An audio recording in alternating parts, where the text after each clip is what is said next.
Welcome back to the channel. Today I just had to get out of the house.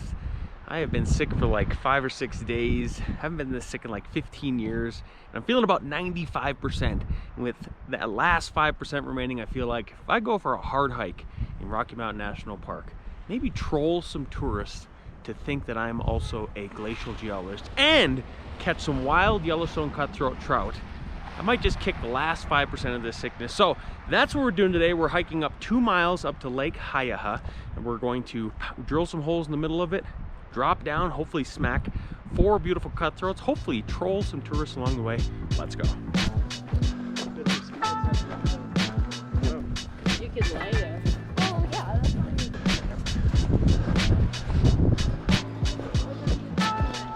Doing some ice fishing? Going up to measure the ice.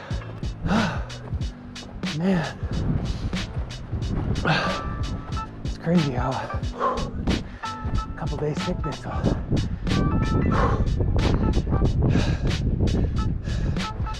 are you headed?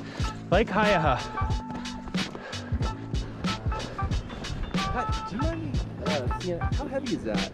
I've been thinking about getting one of those. Let's do that. Actually, I'm going to measure the thickness of the glacier up at Hayaha. Oh, cool. It's been a real mild winter, so we're worried about global warming and all that. But, So you do it like a science standpoint? Like yeah, research? yeah, exactly. So the ice has actually been getting thicker, believe it or not. See you guys. Let's go get some good news for us. Yep.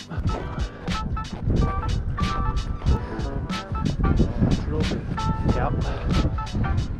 Measure that ice, heading up to the glacier. We'll measure the ice. Okay. So, real mild winter, so we're worried about our thesis kind of panning out. And our thesis is actually that we're entering a cooling period. So, Cool. yep. Sure. Thanks. Yeah, good luck to us all. It's almost like catching fish out of an alpine lake, you know?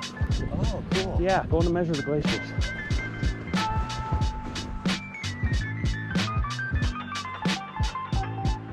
That doesn't look great.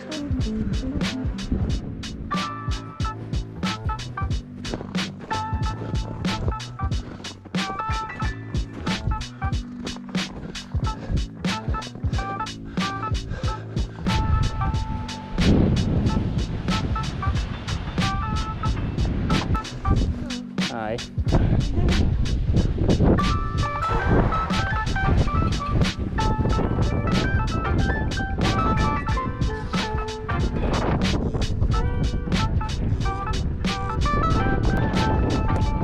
I just want to find a place that's not windy.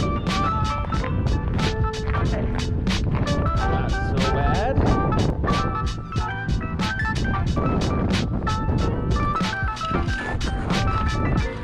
Okay, well, we made it to the lake up here, and I'm now going to start getting set up. I brought 2 brand new rods from the Shields. So we're using the Pro Angler. Basically, I broke 2 rods recently. That's what I do every winter. I seem to break about 2 different rods. And so I bought 2 new ones and put them on some older reels here. One kind of a cheapie, which is a whooping stick reel, and then the other one, which is not so much a cheapie, but I'm on a mid-grade Centron. I really like this series, the Centron series, for ice fishing. They don't seem to freeze up whatsoever. It's from Cast King. Those work pretty well, and both of these are 28 medium light action, 28 inches. And we'll get them rigged up here. I'll show you what I'm putting on today.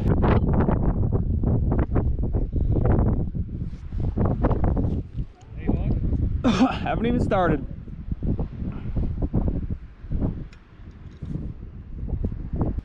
Okay, on one rod we've got the old Berkeley Power Nymph. We're going to use a pink color with a orange head. And I'm going to drop both of them down one at a time, because you can only fish with one rod at a time in Rocky Mountain National Park, and that's where we're at today.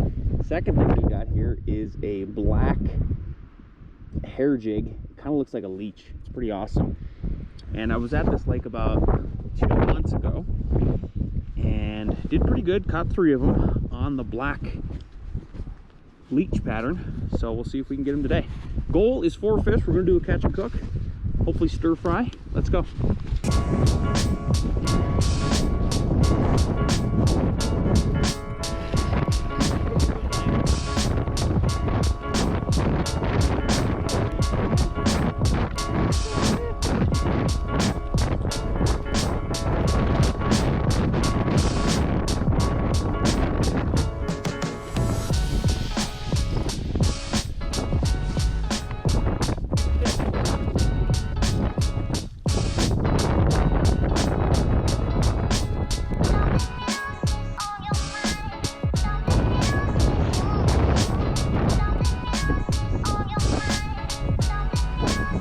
we go.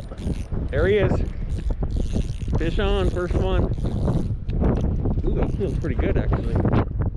Dang.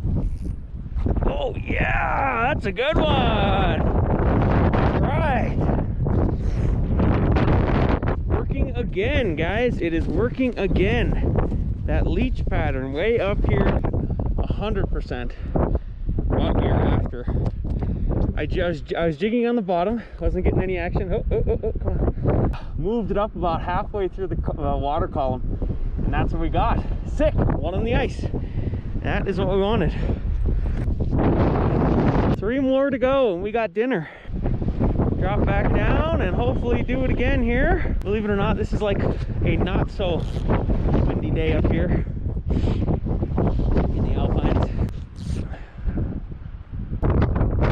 Oh, there's another bite right there from the drop. There he is, another one. Jeez, 2 in a row. Get up here, yes! Sick.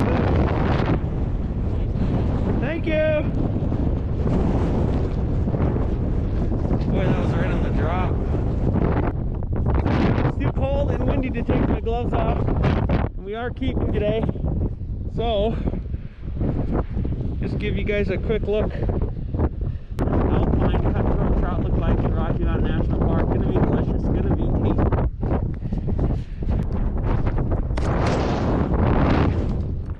Alright, we're gonna try another hole, third hole. Third hole today.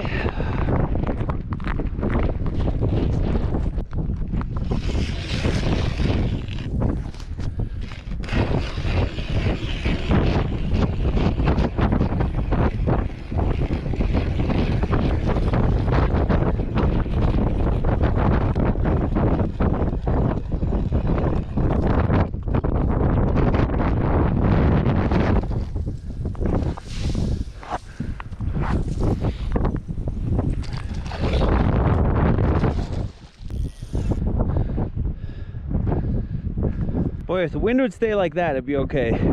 Half the reason why I popped another hole is just to try to warm up a little bit. This wind is, if the wind wasn't here, it would be like 40 degrees right now up in the Alpines. And it'd be just gorgeous. Oh, there he was. Dang it. Aha, come on. There he was. Come on, bro. You were there. Oh, dude. Fire it again. Oh. Oh, there he is again. He's still there. Oh. There he is. Got him, finally. Oh, you gonna get through the hole, bud? Barely. Yes. Another one. Holy cow. What a beaut. What a beauty. These are some cutthroat trout right through the freaking nose. Uh-oh. There goes my glove. Uh-oh. Get the gloves back. Whoo! What a pretty fish. Look at that sucker, huh? Look at that thing. Just a beaut. Just a beaut. Really beautiful Yellowstone cutthroat trout. That one is a dandy, man. That one's probably 16 inches. Awesome fish. Had to chase, had to play with him a little bit. You had to chase him, but we got him. Sweet. One more, guys. Again, about halfway down the column. Not at the bottom. Gosh, dang. Beautiful class of fish in this lake. Seriously, like those are like perfect eaters. The bones will just dissolve, the Y bones, once you put them in the pan. I'm pretty excited for the stir fry catch and cook we're gonna do tonight. Hole number 5, stay alive. Here we go, boys. Here we go. Time for hole number 5. Been scoping it out as I was on hole number 4 there. And here's about where we're just about right in line right now with our first hole. Right about here seems about good to me.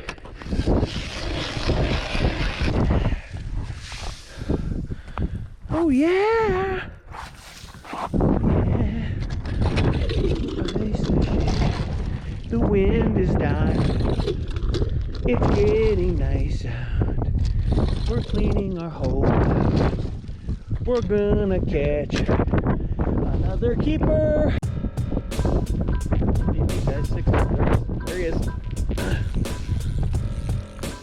Feels like a good one. That feels like the good one. Yes! I think that'll finish out our day, everybody. Man, what a fat one. He's not the longest, but he's just fat. This lake is fed by a glacier up here at 10,000 feet. I'll have to grab those in a bit. But man, beautiful Yellowstone cutthroat trout. He's got just a beautiful golden color about him. And that's gonna do it for our limit. I'm gonna keep fishing actually, because I'm feeling good about this lake. We'll do some more catch and release. But holy cow, so pretty out. So pretty out.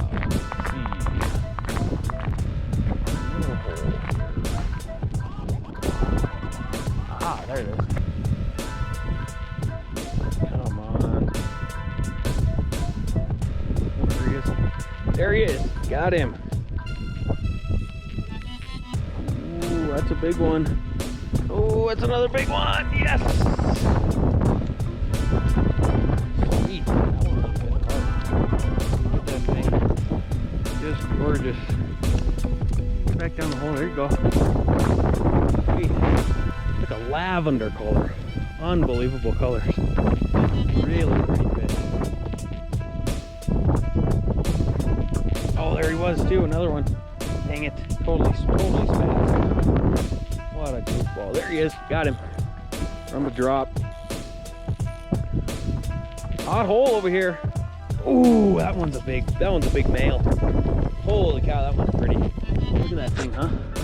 It's so red. Just gorgeous, gorgeous male. 8th hole. You are crushing. You are crushing 8th hole. Nice release. Sick kickoff. Sweet. Definitely the biggest cock of the day. The rest have been hens. Golden one. You look like a cock. You can see this. It's kind of beat up head now, but it's got a really nice like action to it. Halfway down the column is where they've been. Not even wasting any time. I'm just going straight to halfway up the column now. All right, we got our fish in our bag here. Ready to head back down the hill. Welcome back to the channel. We just got back from almost 11,000 feet in the air and we crushed some beautiful Yellowstone cutthroat trout, as you guys just saw. Gosh, that one might be the closest one to the biggest one. I'm actually gonna measure it because I think it might be the biggest fish. These are just so fresh out of Rocky Mountain National Park. Such a good trip. We got to troll the tourists, convince them we're glacial geologists when in fact we're just fishermen. And we brought home quite a nice bag. Here is the last one, which is the smallest one. And the biggest one is up atop there. Let me get a tape on this and see how big he really is. 16 inches. And for a alpine trout, especially out of that lake, that high up, that is a pretty big fish. Oh, finally, my tape has taken a crap. We have to get a new one. Been fishing with it for 3 years. First thing we're gonna do is we're gonna fillet these up, and then I'm actually gonna use Catch and Cook. Jay Seimens, thank you again for sending this over. We're happy to feature it on the channel. We're going to cook a stir fry with these wonderful vegetables. We got the garlic from the garden here, some red onion, habanero peppers, some more peppers, some other peppers, some celery, and then some balsamic balsamati rice that I love to cook with. We're gonna get our rice going, and then we're gonna get our fish filleted out here while the rice is cooking. Set that rice aside, and then we're gonna get to doing the Catch and Cook stir fry from 11,000 feet. Can't wait to show you guys the meat. The meat is just phenomenal. I can't really describe what it looks like until you guys look at it. It is like this very interesting pink kind of color from all the food they eat in that lake. It was such an awesome day. Just a great bag of fish that we got today out of that lake. All right, I'm gonna make some rice here.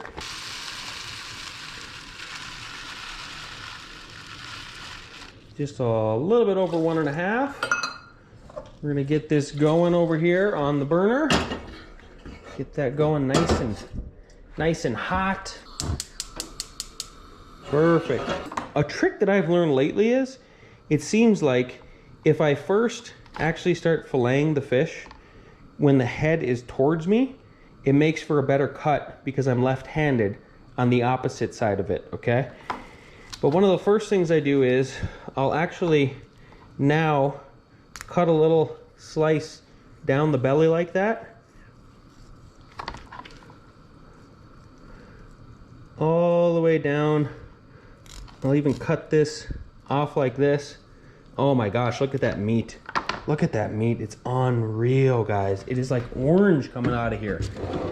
And I even bled these fish. So this one is a big female, full of eggs. And honestly, that lake could be culled a little bit. And I know Beetle Bill wanted me to save some of these eggs, so I'm going to save them for him. I think it was Beetle Bill or Tom. They wanted those because they wanted to use these as bait. They were gonna make some egg sacs. So I'm actually glad we got some females. We're gonna set that aside so those boys can make themselves their own bait later on, and hopefully it'll be money. But cut the entrails out. So I've got them all kind of cleaned up there a little bit on the inside. Oh, and by the way, look what knife I'm using here. Catch and Cook. Beautiful knife. My brother actually got that for me for Christmas. But Jay, I go through knives and break stuff so often that it would behoove you to not send me another knife. And I would be grateful for it. We're actually gonna end up cutting out the rib cage there, but first one I'm gonna do is just get this fillet off, and with that nice, sharp Catch and Cook knife, look how easy that comes off, and look how beautiful that freaking meat is. Oh my goodness, talk about from heaven. And now we're on to the other side here, and because I already cut the belly meat off, it's gonna make my job super easy. You actually have to be really careful when you're cutting these alpine trout that come from lakes up, because they're really soft, believe it or not. I mean, the meat is just world-class meat. It's probably some of the most pure meat in the world, if I'm being honest with you guys. And look at that fillet. Oh my goodness, it's just gorgeous, guys. This meat is knuff. It really is. Here's our second fillet. We're gonna set those aside on our plate over here, and then eventually we're gonna dress them out a little bit further, but for now we're just gonna separate it kind of from our pile of fish. And they're so slimy too, even though they have been kept on the ice all day and all of that. Probably gonna move our vegetables over a little bit because they're getting a little bit finagly with the guts and everything. Looks like our rice is boiling here. We're gonna turn that down quite a bit. On to our second fish here. Same deal. One little slice here, and then with this super awesome, nice sharp knife from Jay Seimens Catch and Cook. My new favorite knife. Again, Jay, if you would just send some more, that would be cool. I can make quick work of this cleanup job here with these trout. And then again, I'm gonna try to save this roe for my homies because they really want that roe. And we really made a haul with the roe, didn't we? I don't feel bad whatsoever about keeping these fish. Again, there's so many tourists up in Rocky Mountain National Park that think catch and release is the only way to go. And really, the only way these fish are ever gonna get to trophy size, which would be 20 inches out of these lakes, would be if people start keeping more of the fish. I would love to see more competition up there. So, and this is why I really tried to keep as many big ones as I could today versus the little ones, because sometimes you just don't get that much meat out of them. It is a precious resource, that's for sure.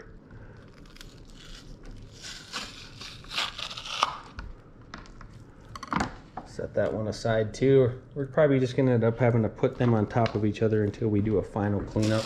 Again, we need some more paper towels to kind of get rid of our sloppy mess we got going on over here. Clean as you go, kids. Clean as you go. Bill knows the drill. With a super sharp knife like that from the Catch and Cook crew, boy, it makes it just so simple. I love cutting up these alpine trout because they just fillet out so beautifully. Their bones are so soft for being so high up. Their meat is just a delicacy. It's just amazing. They're nice and fat. Must be eating pretty well up there out of that lake. And another big female. Wow. Big roe sack there. Just gold. Gold for Tommy. There we go. Okay, that's the last one. Looks like we got a little bit of skin there to get rid of. And there's our magical meat. Man, I gotta take a quick little break here and take a photo of that because that is money. Okay, I think our rice is pretty much done. We're gonna put it on the back burner on like the lowest setting possible, just for a few minutes to make sure the water gets out. And then now we're ready to get our fish nice and proper. We're gonna take out the rib cages, and the best part about this meat that comes from the very, very high country, I'm gonna get another plate out, is the Y bones in trout that usually make people gag and freak out, and then they hate trout and all that. They're so soft they disintegrate after you cook them. It's just the best. Okay, so the only thing that's usually left in these, yes, there's some Y bones here, but I'm telling you, you really don't have to worry about them too much. We're gonna cut this anyway and literally stir fry it. So we're gonna cut these in chunks, but you do want to get rid of the rib cage, so you're just trying to carefully get behind the bones here in the rib cage and fillet it out the rest of the way. Throw those aside.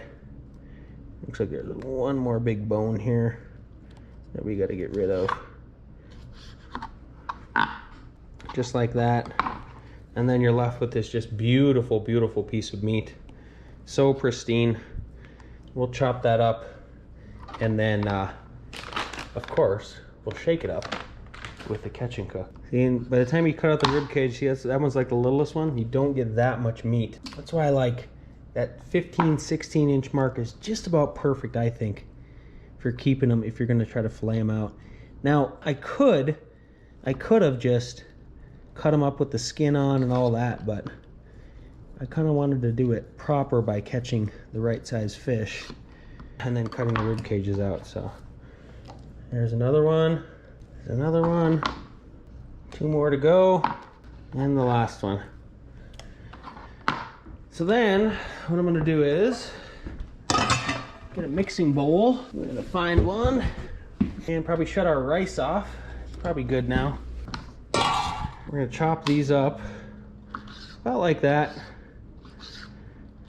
about an inch pieces, cross grain. And I'm telling you, you do not, if you're catching them at this high up in altitude like I am, almost at the Continental Divide in Colorado, you really do not have to worry about those Y bones. It's just not an issue. They will basically melt when you're cooking them. We're gonna cook them in a bunch of bacon grease and butter. It's gonna be delicious.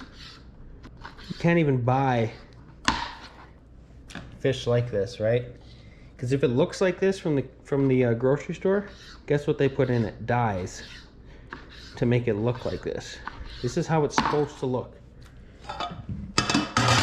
when it's pristine and coming out from a lake like that. Catch and Cook. Got the spicy kind here. Gonna kind of coat the top. Take a spoon after it. Toss it up a bit. Just kind of get it nice and coated.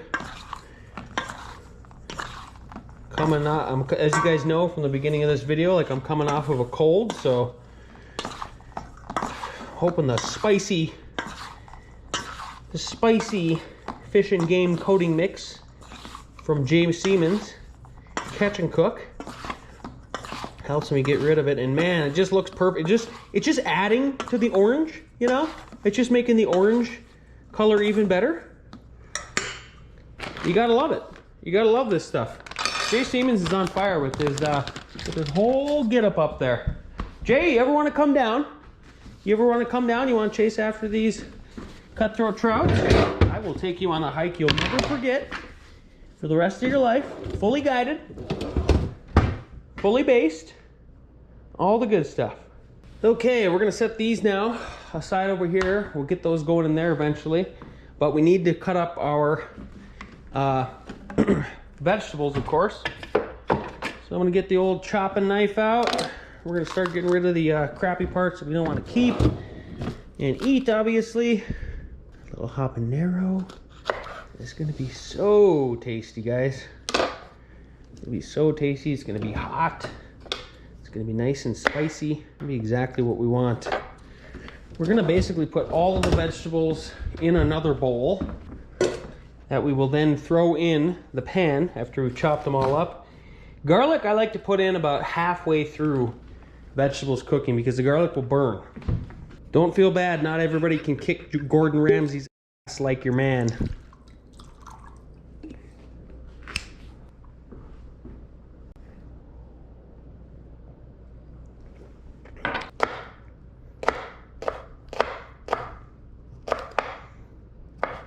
I'm even gonna leave the seeds in. I don't care. You know why?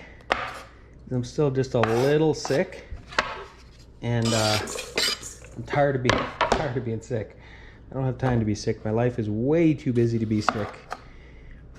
For the green peppers, I kind of like in the stir fry when they're just kind of big slices like this, big fat slices. Maybe cut them up just a little bit so they're, you know, these hooks are kind of goofy sometimes, but for the most part we just want big slices to stir around in the pot or in the pan. Got some of that and a red one, I suppose.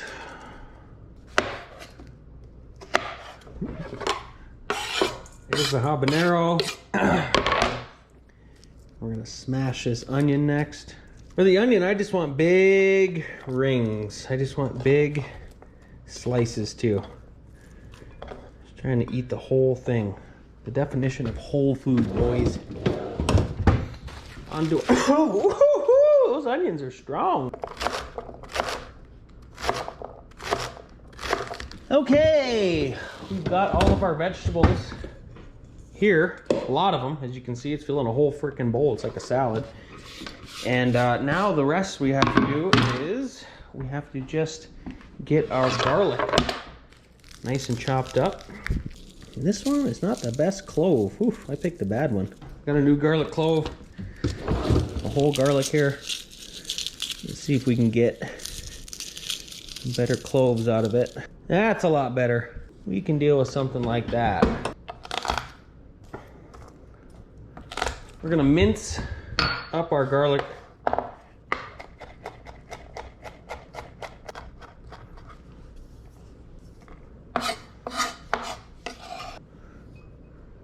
Okay, we're gonna set our vegetables over here now. And I suppose we're probably ready to start cooking our vegetables and our fish. We're gonna get both of them rocking. Got some delicious bacon grease here.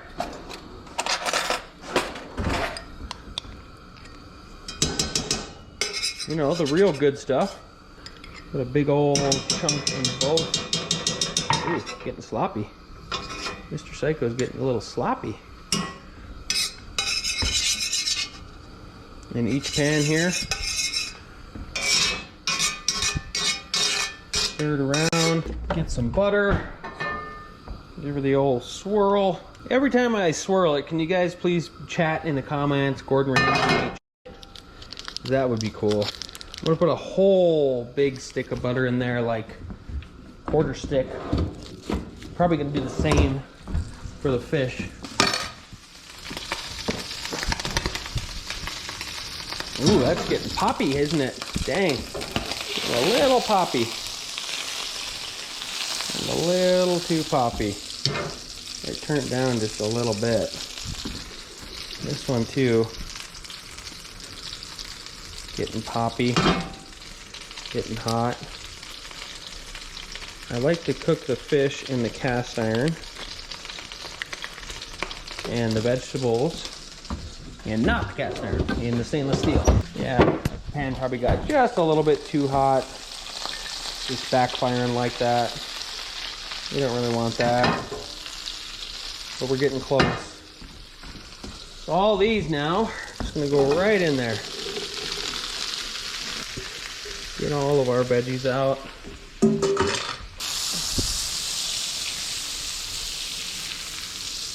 This pan's getting nice and hot. We're gonna turn it down to medium. And then again, remember I have my garlic set to the side because I don't really want to mess with it until the vegetables are about half done. So for the vegetables, I'll try to be careful here and stir them around a little bit so they get some coating on them from that bacon grease, that delicious bacon grease, and that butter. Okay, I think that's pretty well coated. Give it a little bit of salt and pepper. Oh yeah, that's hot. That's hot. Trouts can go in there. Whole pan of trout. Boy, oh boy, that looks tasty, guys. It is gonna be tasty. We're cooking it on medium low, not medium high, as you can see, medium low here. I'll probably turn this one up over here to medium. And then cover it, because you do want it to sort of blanch them. Not blanch them, I should say, like steam them a little bit. The water will cook out of that. Maybe I'll turn that one to medium high. But this one definitely, for the fish, you know, you can, it doesn't have to cook really fast. Trout cooks pretty fast by itself.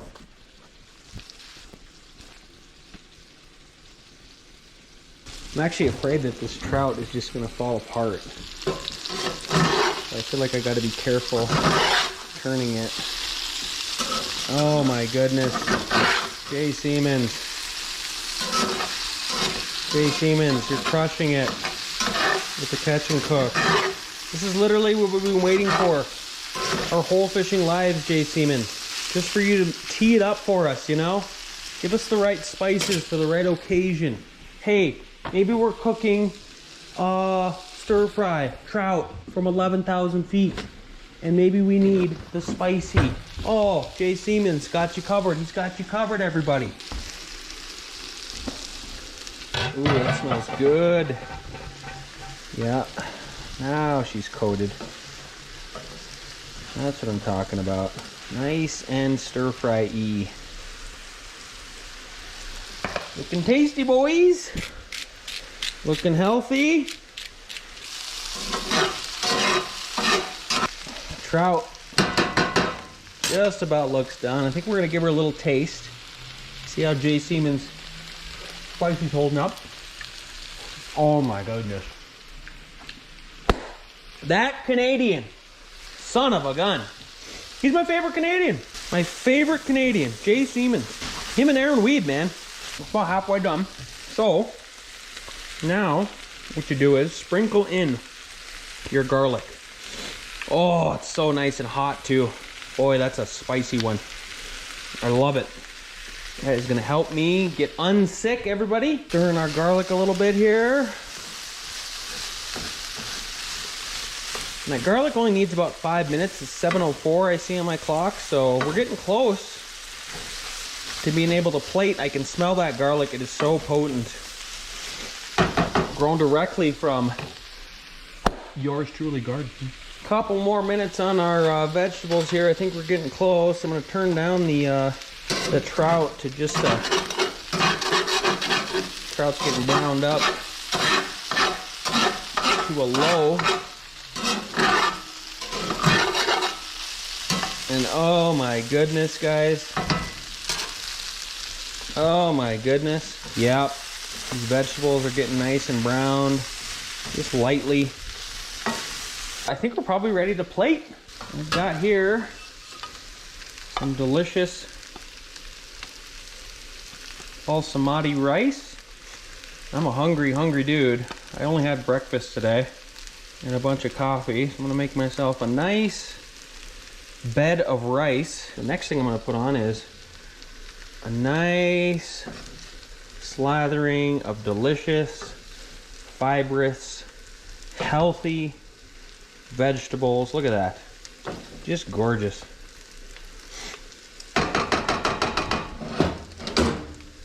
And then we're gonna shut this down completely. That's good. And then out of this one, just go down now.